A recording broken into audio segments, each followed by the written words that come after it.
Hello everyone, मैं मिथुन सिंह स्वागत करता हूं आप सभी का। आशा करता हूं आप सभी बहुत अच्छे होंगे। बात करेंगे सिद्धू कानू मुर्मू पीजी सेमेस्टर 1 के प्रीवियस ईयर क्वेश्चन पेपर की। पेपर आपका था मैथमेटिक्स का। पेपर नंबर ये 2018 का ये क्वेश्चन पेपर है जो आपके साथ में साझा करने वाला हूं। आगे बढ़ें उससे पहले मैं आपको बता दूं, पिछले 5 साल के जितने भी प्रीवियस ईयर क्वेश्चन पेपर हैं, सारे क्वेश्चन पेपर की पीडीएफ आपको 69 रुपीज में अवेलेबल करा दी जाएगी। दूसरी बात, 199 रुपये में आपको सजेशन प्रोवाइड कर दिया जाएगा।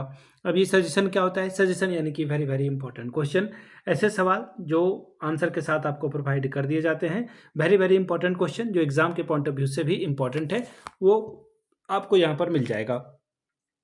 यहाँ से मेरी ईमेल आईडी आप देख लें, yourmithunsingh@gmail.com पे आप मुझे मेल कर सकते हैं। इंस्टा पे अगर आप हो डू फॉलो मी @imithunsingh। बाकी आप मुझे व्हाट्सअप कर सकते हैं 7979054474 पे। तो चलिए पीजी सेमेस्टर 1 के क्वेश्चन पेपर को हम लोग देखेंगे कि किस तरह का सवाल यहाँ पर एग्जाम में पूछा गया था। यहाँ से आप देख पाएंगे, ये रहा आपका पेपर। यहाँ से आप पेपर को देख पाएंगे। सेमेस्टर 1 आपको यहाँ से दिख रहा होगा। मैथ का पेपर नंबर 2 2018 का ये क्वेश्चन पेपर, 3 घंटे का वक्त, 70 नंबर आप मैक्सिमम यहाँ से ला सकते थे। पहला सवाल, √8 इज अ इरेशनल नंबर या रैशनल नंबर। ये क्या होगा? देखिए, √8 का प्राइम फैक्टर करोगे तो ये आ जाएगा 2√2, और इरेशनल नंबर को अगर आप रैशनल नंबर से मल्टीप्लाई करोगे तो ये रिजल्ट क्या देगा? ये रिजल्ट आपको देगा जो है 2 को मल्टीप्लाई करने के बावजूद भी ये जो है इरेशनल नंबर ही, ऑप्शन नंबर आपका 2 सही होगा। अगला सवाल, A non-empty subset of R bounded above has, इसका क्या रिजल्ट होगा? सुप्रीमम होगा, यानी कि ऑप्शन नंबर आपका 1 सही होगा। अब एक लिमिट से सवाल है, x cos 1/x is, x tends to 0, यहाँ पे वैल्यू दी गई है। इसका रिजल्ट क्या आएगा ये आप बताएं। तो देखिए इसका आंसर जो है फिलहाल यहाँ पे कोई नहीं आएगा, ठीक है। इसकी जो वैल्यू होगी यहाँ पर कोई नहीं आएगी, यानी कि none of the above. If a sequence is convergent pointwise then it is, ये क्या होगा? Uniformly convergent, may not be uniformly convergent, divergent, या फिर नन ऑफ द अबव।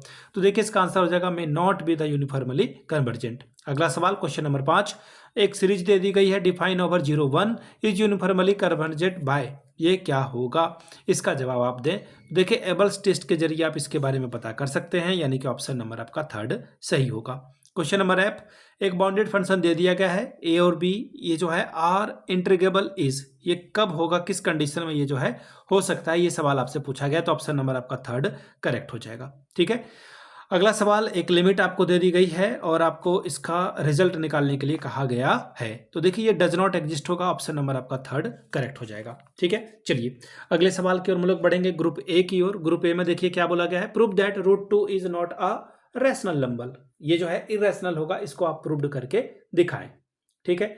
ये सवाल आपसे पूछ लिया गया था। अगला सवाल देखिए क्या है। अब आप बोलोगे इतना इजी सवाल आता है क्या? कभी कभी देखिए क्वेश्चन जो भी बनेगा ना, हमेशा एक बात का खास ख्याल आप रखेंगे, सवाल हर तरह के पूछे जाते हैं, शॉर्ट हो, लॉन्ग हो, डिफिकल्ट हो, इजी हो, सब तरह का सवाल यहाँ पर आपको देखने को मिलता है, ठीक है। इस गलतफहमी में मत रहेगा कि बहुत डिफिकल्ट जो है क्वेश्चन आ जाता है या बहुत ईजी सवाल आ जाता है, ऐसा नहीं है।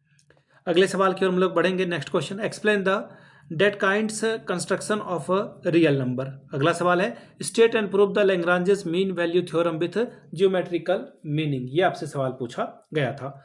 Question number B, test the continuity of the function at origin, आपको ये जो है कंटिन्यूटी टेस्ट करने के लिए कहा गया था, ठीक है। चलिए अगले सवाल की ओर हम लोग बढ़ेंगे। नेक्स्ट क्वेश्चन देखिए 3 का ए, 3 का बी भी हो चुका है। अब बढ़ेंगे हम लोग 4 की ओर। State and prove the Abel's test for uniform convergence. Question number B, so that the series is uniformly convergent 0 के बट नॉट फॉर 0 इन्फिनिटी, ये आपको सो दैट करके दिखाना था। 5 का A, state and prove term by term integrated theorem, ये आपसे सवाल पूछा गया था। नेक्स्ट सवाल देखिए क्या बोला गया है, ये हो गया टर्म बाय टर्म। अब बात करेंगे ग्रुप सी की। ग्रुप सी में देखिए किस तरह के सवाल पूछे गए हैं।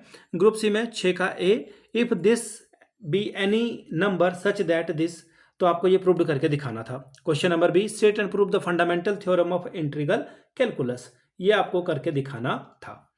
अगला सवाल देखिए क्या बोला गया है, state and prove the comparison test for the improper integral, ठीक है। चलिए अगले सवाल की ओर हम लोग बढ़ेंगे। क्वेश्चन नंबर 7 का B, examine the convergence of this, इसको जो है एग्जामिन करने के लिए आपको कहा गया है।